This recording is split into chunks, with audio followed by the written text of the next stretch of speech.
Graças e paz, sejam bem-vindos a mais um estudo no canal Clamando no Deserto. Hoje nós vamos falar um pouco sobre leis de pureza e impureza. Que Deus os abençoe. Pai querido, que o Senhor venha me abençoar para que fale conforme a tua vontade, que possamos ter um bom aprendizado. Nos perdoe pelas falhas e pecados, nos auxilie e nos fortaleça em nome de Jesus. Amém. Então vamos lá. Nós vamos começar com a seguinte questão: aspectos cerimoniais da lei. Primeiro ponto é que eu entendo é que nós não podemos confundir uma lei que seja estritamente cerimonial com é, uma lei que englobe o aspecto cerimonial. Um exemplo, sacrifício de animais. Era uma cerimônia que envolvia o sacrifício de animais para o perdão dos pecados. Então, isso nós podemos dizer que é estritamente cerimonial. Agora, o descanso, o dia de sábado, por exemplo, que tem um caráter humanitário, que é, olha, lembre-se de que você foi servo no Egito, então você deixará que as pessoas descansem, né? A questão física da própria pessoa. 6 dias você vai trabalhar e fazer toda a sua obra, mas o sétimo dia do Senhor teu Deus não trabalhará. Então, esse tem um aspecto não cerimonial, não tem nada a ver com a cerimônia, veja. Você vai trabalhar, você vai ficar 6 dias ali trabalhando, não 24 horas, evidentemente, então você vai ter o descanso, mas você vai ter o descanso e o trabalho constante. E o sétimo dia é para descanso no sentido de cessação de atividades. Então, cessar a atividade de tudo aquilo que é secular, cessar as atividades em tudo aquilo que for cansativo, estressante, mas não só isso, mas cessar as atividades em tudo aquilo que for desnecessário para o dia de sábado, que não tiver a ver, por exemplo, com o cuidado, né, estrito da família, de ficar com a família, conversar, etc. Então, é aberto também para visitas, pra visitar as pessoas, atividades espirituais. Então, veja, ele não tem caráter cerimonial. Aí, mas, dentro desse dia, também era oferecido sacrifício, porque era oferecido sacrifício todos os dias. Mas isso não significa que o sábado seja um conteúdo cerimonial. Se ele tem a ver com a questão do trabalho e descanso, evidentemente ele tem a ver com a preservação do nosso corpo. Então é um mandamento que envolve a saúde, saúde física, mental e espiritual. Envolve adoração a Deus, né?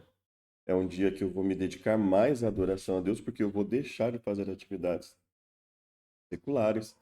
Eu vou não vou jogar futebol, não vou fazer determinadas brincadeiras desnecessárias, etc. Então, ele não tem o caráter cerimonial. Então, esse é um ponto importante para nós é, refletirmos, né? Então, vamos falar a questão. A mulher menstruada ficava imunda, impura, né, no caso, por 7 dias. E aí, um amigo, né, que propôs essas questões e eu resolvi fazer um vídeo a respeito disso. Ele conversando com uma pessoa, né, foi interessada ali em entender um pouco mais, entender bem mais, né? As pessoas, elas muitas vezes, quando elas veem esse tipo de situação, elas veem que há ensinamentos importantes na Bíblia, elas vão ficando cada vez mais realmente interessadas em aprender sobre aquilo. E aí, foi perguntado para o ChatGPT, ele falou, olha, você se refere à lei de pureza do Antigo Testamento, certo? Isso aparece em Levítico 12 e 15. Então, nós vamos ler Levítico 12, Levíticos, livro de Levíticos, né? 12 e 15. Então, vamos lá. E aí nós vamos ver a característica dessas leis, né? Falou o Senhor, ou seja, essa lei veio do próprio Deus para Moisés. Então ela era chamada muitas vezes de lei de Moisés, porque Moisés foi o compilador dessa lei, foi o que reuniu essa lei e passou para o povo, mas a Bíblia diz: falou o Senhor a Moisés e orientou: fala aos filhos de Israel e instrui-os. Quando uma mulher der à luz um menino, ficará impura durante 7 dias, como ocorre nos períodos da menstruação. No oitavo dia, o prepúcio do bebê será circuncidado. Então, reforça essa questão da circuncisão aqui. É, Em seguida, por causa da perda de sangue, então, ou seja, em relação ao dar à luz, ela fica impura por 7 dias. E por causa da perda de sangue, ela ficará impura por mais 33 dias. Ao longo desse tempo, ela não poderá tocar em nada sagrado, nem poderá comparecer a tenda do encontro, até que se cumpra o tempo da purificação. Se der à luz um menino, uma menina, ficará impura durante 2 semanas, como durante a menstruação. E ficará mais 66, purificando do seu sangue, da perda do sangue. Quando tiver cumprido o período de sua purificação, quer seja pelo nascimento de menino ou menina, levará o sacerdote à entrada da tenda do encontro um cordeiro de 1 ano para o holocausto e um pombinho ou uma rolinha em sacrifício pelo pecado. O sacerdote os oferecerá diante do Senhor, realizará por ela o ritual da propiciação e ela retornará purificada. Todavia, se as suas posses não lhe permitirem oferecer um cordeiro, a mulher levará ao sacerdote 2 rolinhas ou 2 pombinhos.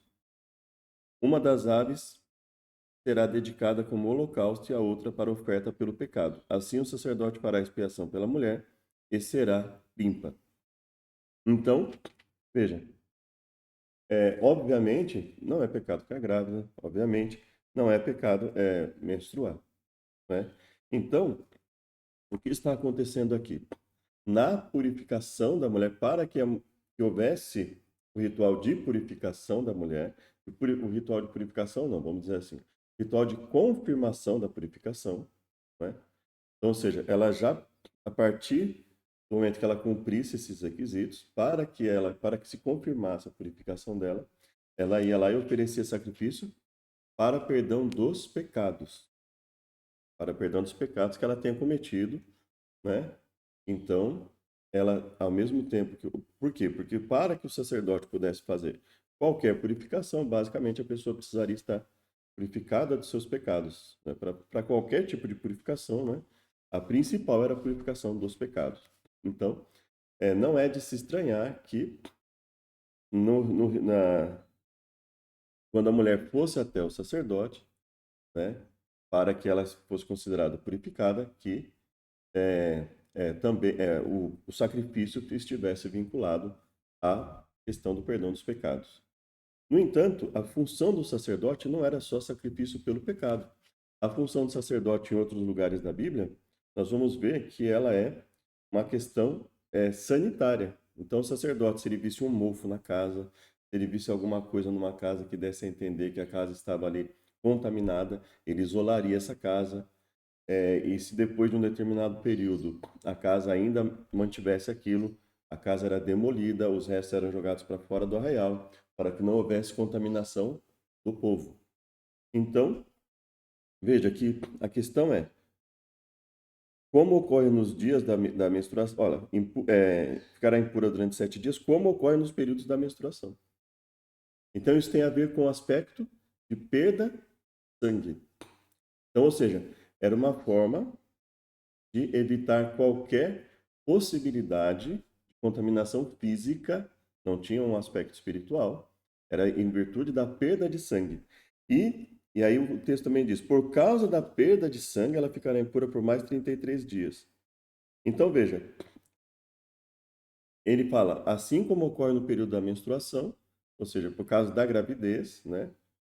Então, o desgaste que tem ali, qualquer possibilidade de contaminação que tivesse havido ali, qualquer coisa nesse sentido, então ela era um período em que a preocupação ali, conforme nós vemos, ele associa essa impureza de 7 dias com a menstruação. Depois disso, ele ainda fala, em seguida, no verso 4, por causa da perda de sangue, ela ficará impura por mais de 33 dias. Então, isso não tinha caráter cerimonial. Isso tinha caráter de saúde. Então, essa lei, essa norma, ela nos traz ao menos, é lógico que a gente precisaria de um estudo mais profundo para saber se, em que aspectos, se isso poderia ser válido da forma como está escrito nos dias de hoje, se seria o mais adequado, etc. Mas o princípio aqui é físico. O princípio é de evitar qualquer possibilidade de contaminação física. Então, tem a ver com o aspecto de higiene, né? Então, a sociedade se manter higienizada e etc. Então, nós vemos que esse mandamento do capítulo 12 de Levítico, ele não tem caráter cerimonial, ele tem caráter de saúde.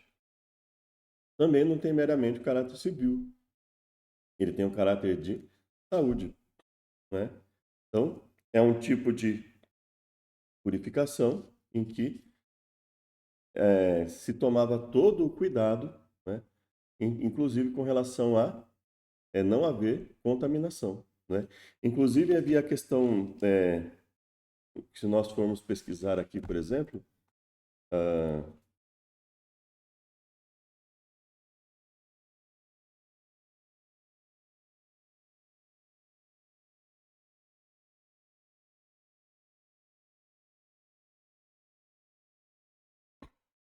não foi. Bom, mas eu não vou, para não perder muito tempo aqui. Então, assim, havia inclusive a questão de evitar relacionamento, né, relação física entre homem e mulher, em determinados períodos, né?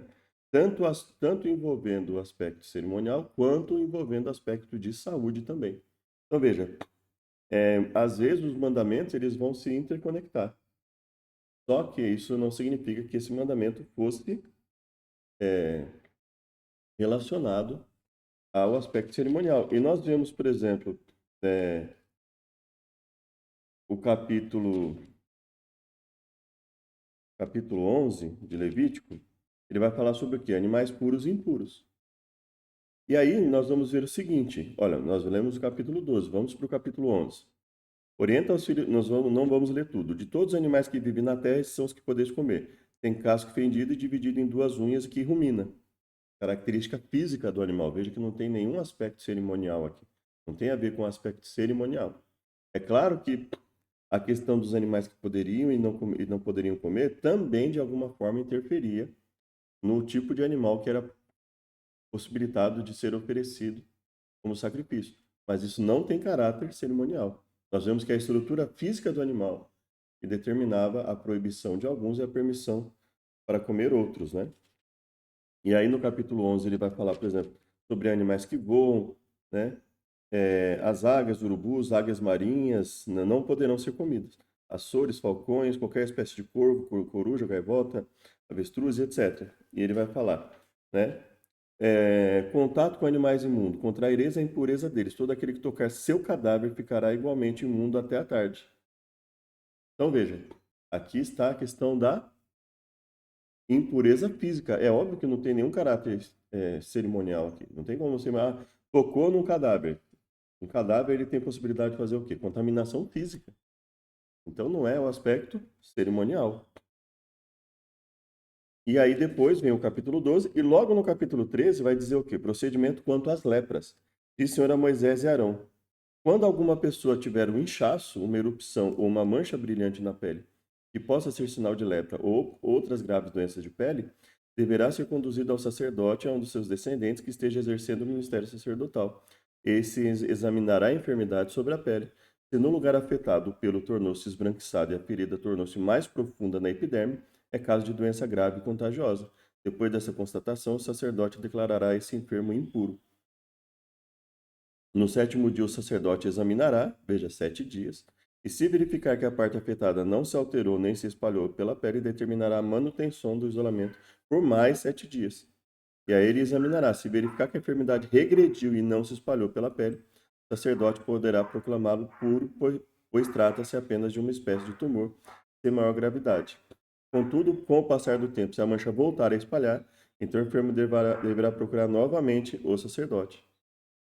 Então, veja, isso tudo é aspecto de saúde. Então, a lei de Levítico 12, em relação à gravidez, ela tinha um aspecto de saúde, assim como a do capítulo 11, do capítulo 13. Veja que todos eles partem de um padrão, aspecto físico, característica física, por causa do sangue, por causa da gravidez, né? Depois do parto. Então, imagine como seria os cuidados que até hoje, né, que precisam ser feitos em relação ao parto. Então, veja, isso não era só uma proteção para a sociedade. Isso era, inclusive, uma proteção para a mulher. A mulher tinha que se resguardar, ela tinha que ficar mais isolada. Então, isso, obviamente, era uma proteção, inclusive, para a mulher. Então, o corpo da mulher estaria mais sensível depois da gravidez, obviamente. Então, para que não houvesse contaminação, nem dela se contaminar com as pessoas, e nem das pessoas, por algum motivo, que caso ela tivesse se contaminado de alguma forma, para que não houvesse contaminação nem de um lado nem do outro, havia essa preocupação. Então, nós vemos que é uma preocupação de saúde, assim como a preocupação de não comer determinadas carnes, em relação a tocar no cadáver, tanto de animais como de pessoas, e por aí afora. Então, a questão aqui é de saúde. E aí, no capítulo 13, a mesma coisa. Vai falar sobre doença contagiosa, furúnculo que sarou, queimadura. Se alguém se queimar e a ferida tornar-se uma mancha avermelhada ou branca, o sacerdote vai examinar. Doença na cabeça e no queixo, quando um homem ou uma mulher tiver uma enfermidade de pele. E aí vai indo todo o capítulo 13, né? Como agir com o leproso, o mofo e a lepra nos objetos, a purificação da lepra e das infecções, do capítulo 14, né? Cuidado com o mofo nas casas, e aí vai indo, ó. E aí vem impurezas masculinas e femininas do capítulo 15, que é mais um ponto aqui, que vai falar sobre o fluxo menstrual no contexto do capítulo 15, que vai ser: o Senhor falou a Moisés e a Arão ele ordenou: falai aos filhos de Israel para lhes orientar. Quando o homem observar qualquer espécie de corrimento no membro, ele se tornará impuro. Enquanto tiver esse fluxo, a impureza consistirá. Quer a sua carne deixe sair fluxo, quer o retenha, ele é impuro. E nesse caso não tem data definida. Enquanto tiver o fluxo, é impuro. Percebe que na mulher a questão. Né? Então, o homem, se ele tem fluxo, ele é impuro. Então, ele precisa proteger a sociedade, caso aquilo possa causar algum problema para a sociedade, e ele precisa se resguardar, ele precisa se cuidar. Então, nesse período que ele está impuro, obviamente, ele tem que se cuidar, ele tem que cuidar da saúde. A mulher, nesse período que ela estava impura, ela tinha que se cuidar, cuidar, zelar para que ela pudesse se recuperar depois do parto. Todo leito em que tal homem se deitar ficará também impuro, e todo móvel onde se sentar ficará impuro. Então, veja, a questão aqui evidentemente não é cerimonial, a questão é de saúde. Então, onde ele se sentasse, ninguém podia sentar, para não correr risco de contaminação. Aquele que tocar seu leito deverá lavar as suas próprias vestes, banhar-se em água e ficará igualmente impuro até o pôr do sol. Ou seja, vai se verificar ali se a pessoa, pelo menos até o pôr do sol, se a pessoa vai desenvolver alguma coisa, né? E passado isso, ela volta ao seu trabalho corriqueiro, mas se ela desenvolvesse qualquer dos sintomas de lepra, qualquer dos sintomas de alguma doença contagiosa, qualquer sintoma de fluxo, ela ficaria por mais tempo. Então era o básico aqui, até o pôr do sol, desde que ela não desenvolvesse nada que mostrasse que ela ficou ali contaminada por ter tocado naquele local. Quem tocar o corpo desse homem deverá lavar suas vestes, e assim a mesma coisa. E aí vem: quando o homem estiver são, contará 7 dias para a sua purificação.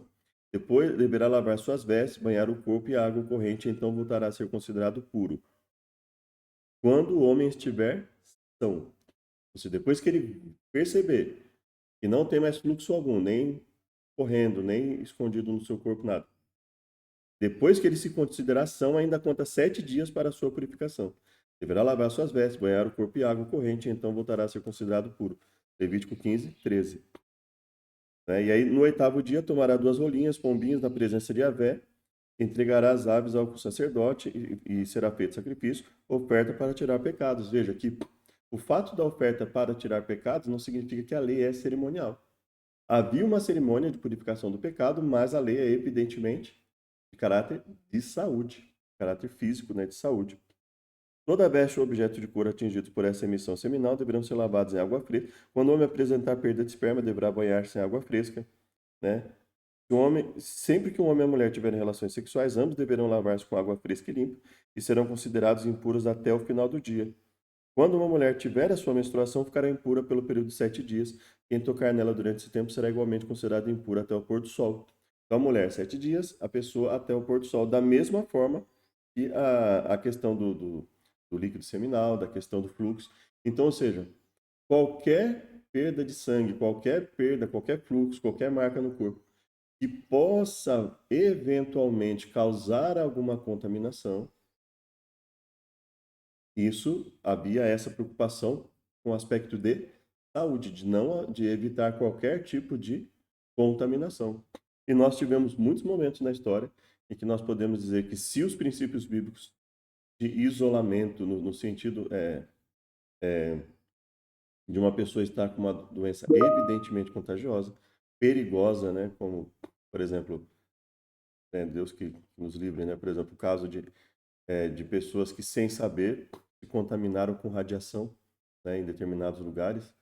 Então, essas pessoas precisaram ficar isoladas, né?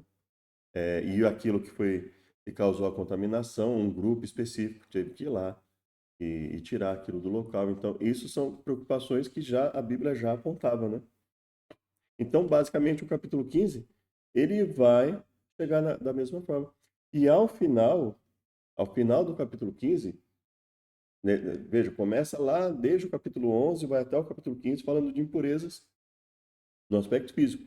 E é a conclusão, verso 30, capítulo 15, verso 31 em diante.